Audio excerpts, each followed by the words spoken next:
Hello everyone, in this video I'll be bringing you to South Korea's DMZ tour. It stands for Demilitarized Zone, which separates the North Korea and the South Korea during the Korean War. The tour costs $50 and will pick you up from downtown Seoul City. The tour guide tells us the history of Korean War and the various landmines in DMZ. So if you see this red color, upside down triangle red color landmines, which means dangerous. The Korean War ended in truce and technically it is still in war. Are you initial space gondola? Here visitors can take the gondola to see North Korea. The DMZ is a 4 km wide and 250 km long fortified buffer zone established in 1953 near the 38th parallel. At the beginning of the DMZ area, our tour guide explains to us how the DMZ separates the two Koreas. This is the Imjingan peace park. You're gonna see the actually 4 lines here. Later when you go there, you're gonna see the barbed wire fence, which is this gray color. And then you're gonna see the blue and the red. There is one more line. So red color, I say actual border, MDL, military demarcation line. The DMZ 2 km north of MDL, there is the northern limit line, NNL. 2 km south of MDL, southern limit line, SLL. So actually this is DMZ, 2 km north and 2 km south between the northern limit line, southern limit line. This is the DMZ area. Well, I told you 2 million landmine dropped from the plane, right? This is the barbed wires that the guide was telling us, and you can see the gondolas passing by. The other side of the river is called civilian controlled area. It's not DMZ yet. Civilian controlled area. About 5 kilometers away from here, that's the DMZ. Oh, now can you see that mountain? Is it there? 100% landmine. So today, you're gonna see this landmine sign everywhere, which is dangerous place. Best place to try to rock. Recommend. Right? Dangerous. The landmine can be exploding. The tourists look at the picture as much as you can. The fence, triggers, you can take a picture, right?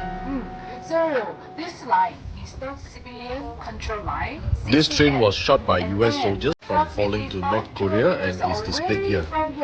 This is Freedom Bridge and was used previously to exchange prisoners of war. In my previous trip in 2008, you can walk to the end and the fence is covered with thousands of ribbons and messages for hope of reunification.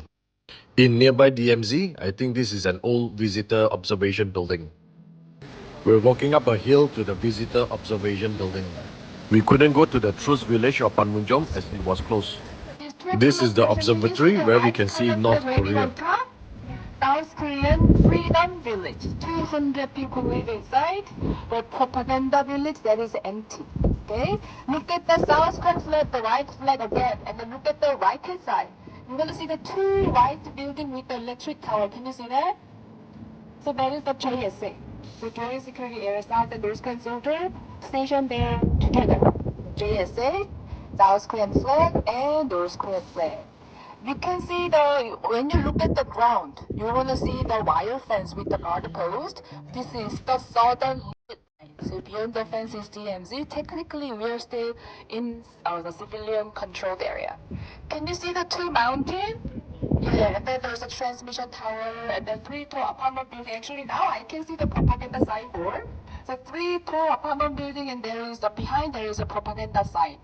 Or look at the mountain on the right hand side, almost the bottom of the mountain, location of statue. The detail statue. And then very modern high-rise building, it is a Kaesong Industrial Complex, which is empty right now. Nobody worked at the moment. From 2004 to 2016, South Korean company in North Korea. So on your left. South and North Korean flag.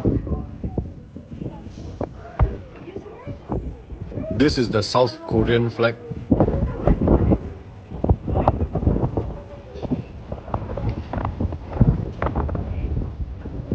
Here you will see the North Korean flag.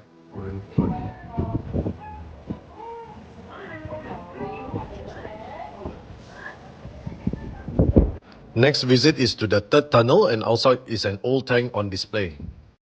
It's an M48A3 tank. This is the entrance to the third tunnel of aggression built by North Korea, which was discovered on October 1978 following the detection of an underground explosion in June 1978. Unfortunately, we are not able to take any videos or photos when we are inside.